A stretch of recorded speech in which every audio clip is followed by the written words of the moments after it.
ደጃፉን አንኳኩታችሁ ለሀብታሙ አያሌው በእጁ ስጡልኝ። ሀብታሙ አያሌው ታውቁታላችሁ? ሀብታሙ አያሌው እስቲ አብረን እንስማው። የተወሰኑትን መርጦ ሲያበቃ አማላጅ እየላከ ነው። ወደ ጦርነት መግባት አልፈለገም። ያልፈለገው ለጦርነት ዝግጅት ይፈልጋል። በተለይ ደግሞ አሁን መጪዋን ክረምት በማናቸው መንገድ መሻገር ይፈልጋል። አሁን ነጭ ነጯን ግልጹን አይደለም መነጋገር ያለብን። አብይ አህመድ ፈርቷል፣ ጨንቆታል። ነጭ ነጯ በፊት እኔ ሀብታሙ አያሌውን የምጠይቀው አሁን ምን አዲስ ክረምት ነው እንደሚመጣው? እስካሁን ድረስ ከመጡት ከነበሩት ካለፉት ክረምቶች የተለየ ክረምት ነው የሚመጣው? ባለፉት ክረምቶች እነዚህ ታጣቂዎች አልነበሩም? ህወሓት አልነበረም? ታጣቂዎቹ አልነበሩም? ሁሉም ነበሩ። በነገራችን ላይ ሀብትሽ ያልገባ ነገር ምንድነው የሚያደርጉት? አሁን ባለው ተጨባጭ ሁኔታ ምንድነው የሚደረገው? ሁሉም በክረምቱም ነበረ፣ ታጣቂዎቹም ነበሩ። ነገር ግን እዚህ ግባ የሚባል ነገር አላመጡም። የገዛ ወገናቸውን ከማሰቃየት የዘለለ መንግስት ላይ እንታገለዋለን የሚሉት አካል ላይ እዚህ ግባ የሚባል ነገር አላመጡም። አትሊስት ህዝቡ ይወቀው ነው። ስርዓት ውስጥ ካለ ድረስ እንደዚህ ያሉ ህግጋት ምን ይዘው እንደሚመጡ በተለይ ባለሀብት የሆናችሁ ይብዛም ይነስም የግል ድርጅት ያላችሁ ትንሽም ይሁን ትልቅ ተቋማት ማናችሁም የግል ተቋማት ከዚህ በኋላ እንዴት ያለ ከባድ የህልውና አደጋና ችግር ውስጥ እየገባችሁ እንደሆነ እንድታውቁት።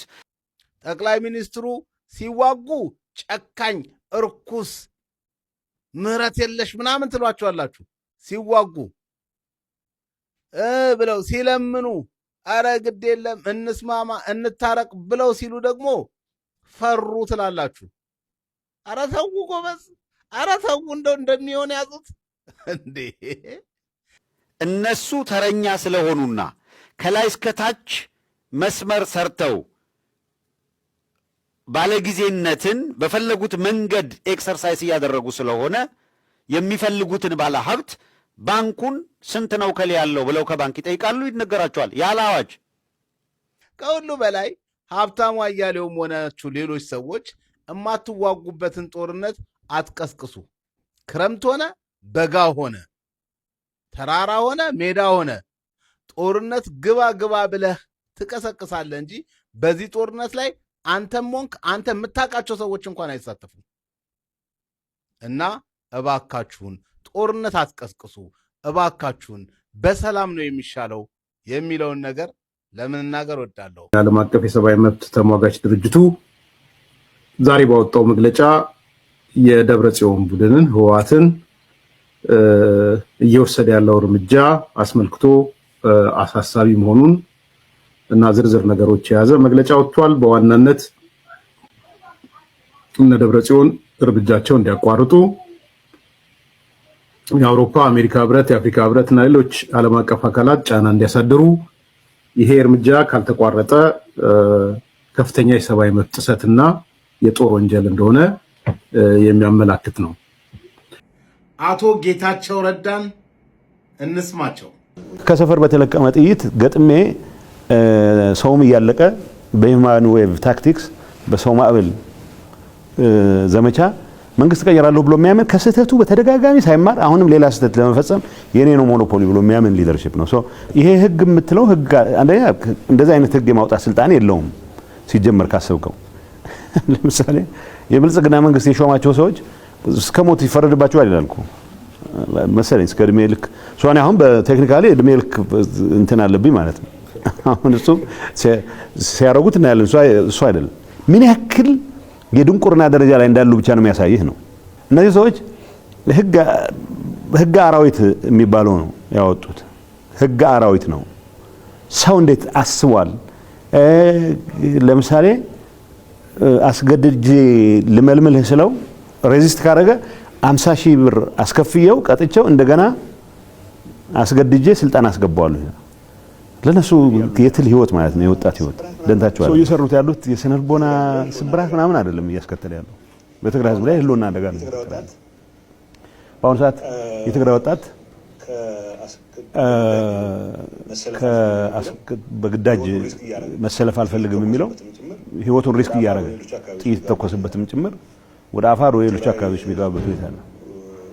የትግራይ ህዝብ ቁጥር በእንደዚህ ሁኔታ ከቀጠለ አብዛኛው ስደተኛ የማይሆንበት ምክንያት የለም። አብዛኛው ተፈናቃይ ነው። ኦልሬዲ በመቶ ሺዎች የሚቆጠር ተፈናቃይ ወደ ቦታው መመለስ የነበረበት የሱን ጉዳይም ይደር ተብሎ አሁን ተጨማሪ 100 ሺዎች እየተፈናቀሉ ነው ወደ ሌሎች ኢትዮጵያ ክፍሎች ማለት ነው። ስለዚህ ይሄ ድርጊት ዝም ብሎ የስነ ልቦና ስብራት ማህበራዊ ቀውስ በሚል ያለው ተገልጸው ንጹህ ወንጀል ነው እየፈጸመ ያለው ይሄ አመራር። በዛ ልክ ነው መጠየቅም ያለበት፣ በዛ ልክም ነው ልንረዳው የሚገባው። ክቡራትና ክቡራን ወዳጆች በትግራይ የመሸገው ኃይል ብዙ ወንጀሎችን እየፈጸመ ነው። ብዙ በደሎችን በራሱ በትግራይ ህዝብ ላይ እየሰራ ነው።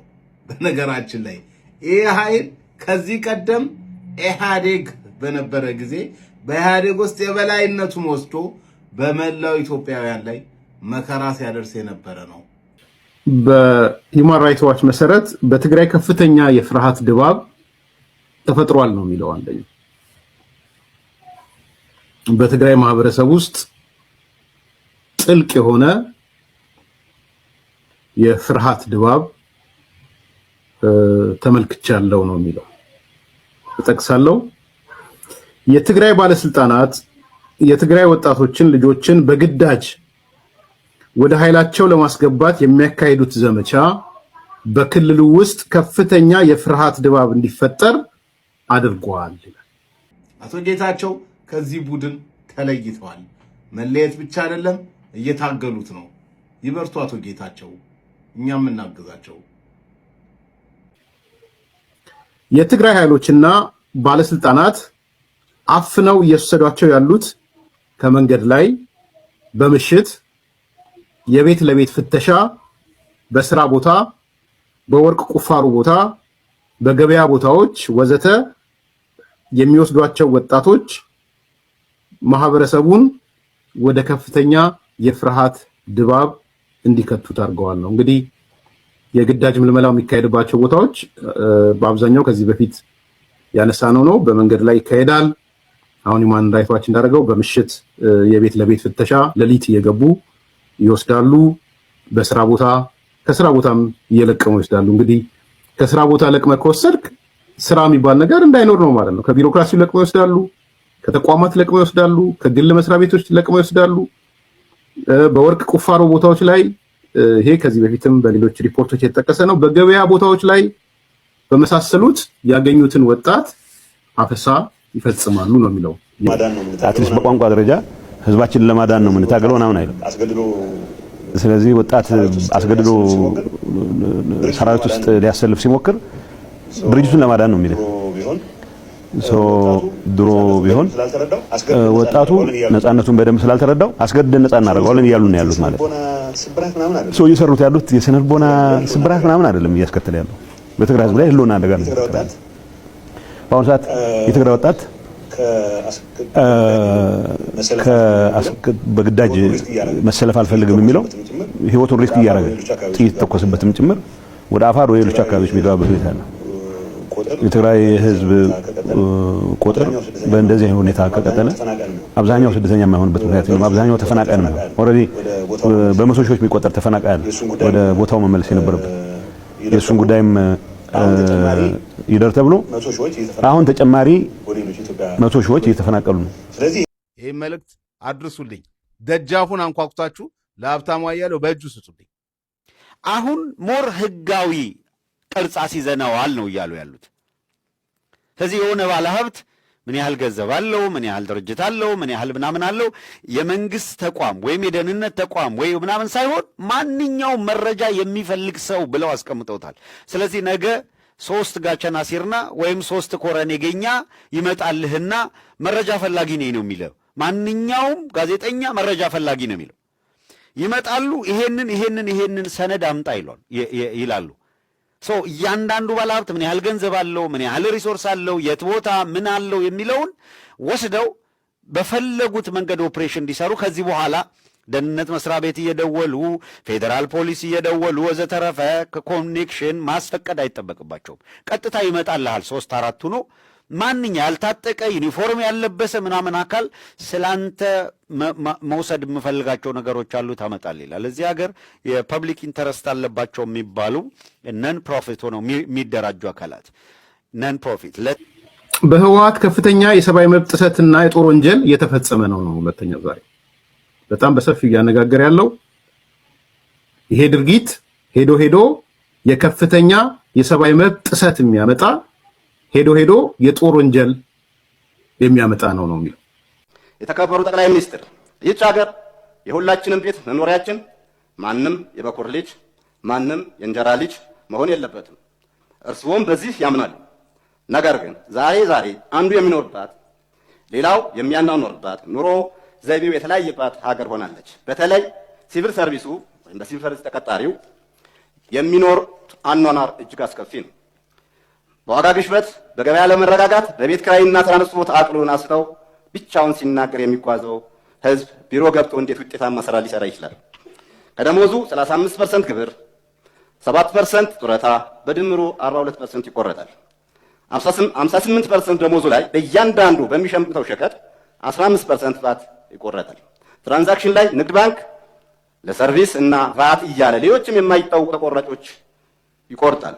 ለውሃ፣ ለመብራት፣ ለሌሎችም አገልግሎቶች ይቆረጡበታል። እነዚህ መሰል ችግሮች ተዳምረው ኑሮ መቋቋም አቅቶታልና ለዚህ ታጋሽ ሲቪል ሰርቪስ እና አነስተኛ ኑሮ ላይ ላለው ዜጋ ምን ታስቦለታል? ከሚመሰረቱት መንግስት ምን እንጠብቅ? የተወካዮች ምክር ቤት የሚባለው ተቋም አንድ አዋጅ አጽድቋል። አዋጁ ጋዜጠኞች ያለምንም ክፍያ ከመንግስት መረጃ ማግኘት እንዲችሉ የሚል ነው። አዋጁ ሊያሳካ የፈለገውን ነገር ነው እንድትጠነቀቁበት። ጋዜጠኞች ይላል ያለምንም ክፍያ ከመንግስት መረጃ ማግኘት እንዲችሉ ይልና ይቀጥልና ሌሎች መረጃ ፈላጊ አካላት ሰነድ ለመገልበጥ የሚያስፈልገውን ወጪ ብቻ በመሸፈን የሚያስፈልጋቸውን ሰነድ በሙሉ መውሰድ እንዲችሉ የሚደነግግ ነው ይላል። ባለፈው ስለ 12ኛ ክፍል ተማሪዎች በሰራሁት ቪዲዮ ላይ በርካታ አስተያየት ሰጣችሁኛል። ከአስተያየቶቹ ውስጥ ግን ዋነኛ አድርጌ የወሰድሁት እና በውስጥ መልእክትም ብዙ መልእክት ያደረሳችሁኝ ስለ ታሳሪ ወንድም እህቶቻችን በእስር ላይ የሚገኙ የአማራ የህሊና እስረኞችን በተመለከተ ስለ እነሱ መረጃ ስጠን፣ በተለይም ስለ ወንድማችን ክርስቲያንና ስለ ሌሎች ወንድም እህቶቻችንም ባላችሁኝ መሰረት አጭር መረጃ ለመስጠትና ከዚሁ ጋር የሚያያዝ አንድ መልእክት ለማድረስ ነው። እንደምታውቁት ባለፉት 5 ዓመታት አክቹአሊ ከ6 ዓመታት በላይ ልክ በህወሓት ኢህአዴግ ጊዜ ሲደረግ እንደነበረው ሁሉ አሁንም በርካታ የአማራ ወጣቶች፣ የአማራ ምሁራን፣ የአማራ የማህበረሰብ አንቂዎች፣ ጋዜጠኞች፣ የህዝብ እንደራሴዎች ተወካዮች፣ ምሁራን ማንነትን በለየ ደረጃ ለሰፊ እስር ተጋልጠው ይገኛሉ። ለጅምላ እስር የተጋለጡበት ሁኔታ ይገኛልና በዚህ 6 ዓመት ውስጥ አንደኛው ሲንጮሆ የነበረ ነገር አማራዎች በማንነታቸው እየተለዩ የሚታሰሩበትን ሁኔታ መንግስት እንዲያቆምና የታሰሩ ሰዎችም በአስቸኳይ የፍርድ ሂደታቸው ታይቶ እንዲለቀቁ በተለያየ መንገድ አብዛኛው ኢትዮጵያዊና የአማራ ህዝብ ሲጠይቀው የነበረ ጉዳይ ነው እና እነዚህ የህሊና እስረኞች አንዳንዶቹ ስም መዘርዘር ሁሉንም ስለማልችል ነው ትረዱኛላችሁ ብዬ አስባለሁ። አንዳንዶቹ ከ2 ዓመት በላይ ምንም አይነት ውሳኔ ሳያርፍባቸው ሳይፈረድባቸው ወደ ፍርድ ቤቶች እየተመላለሱ ወደ 2 ዓመት የሚሞላቸው ሰዎች አሉ። ጋዜጠኞች፣ ምሁራን በዛ ዘርፍ አሉ። ብዙዎቹ በነ ዶክተር ወንዶሰን የክስ መዝገብ ውስጥ የተከሰሱ ሰዎችን ማለት ነው። ብዙ ናቸው፣ መጥራት ስለማልችል ነው እያንዳንዱ ሌላው ደግሞ ከአማራ ክልል ውስጥ ከተፈጠረው ችግር ጋር ተያይዞ በተለይ ካለፈው ከሐምሌ 2015 ዓመተ ምህረት ጀምሮ የታሰሩና በነ ዮሐንስ ቦያለውና ክርስቲያን ታደለ የክስ መዝገብ ስር የሚገኙ ወንድም እህቶቻችን አሉ ማለት ነው እና ያሉበት ሁኔታ ከሞላ ጎደል ቀላል የሚባል ሁኔታ ውስጥ አይደለም ያሉት። በጣም አስቸጋሪና ከባድ ሁኔታ ውስጥ እያለፉ እንደሆነ ግልጽ ነው። አንዳንዶቹ ከፍተኛ ለሆነ የጤና እክሎች ተጋልጠዋል። ከፍተኛ የሆኑ ሕክምናዎችን ሁሉ እየተከታተሉ ያሉ እህት ወንድሞቻችን እንዳሉ መረጃው ይኖራቸዋል ብዬ አስባለሁ።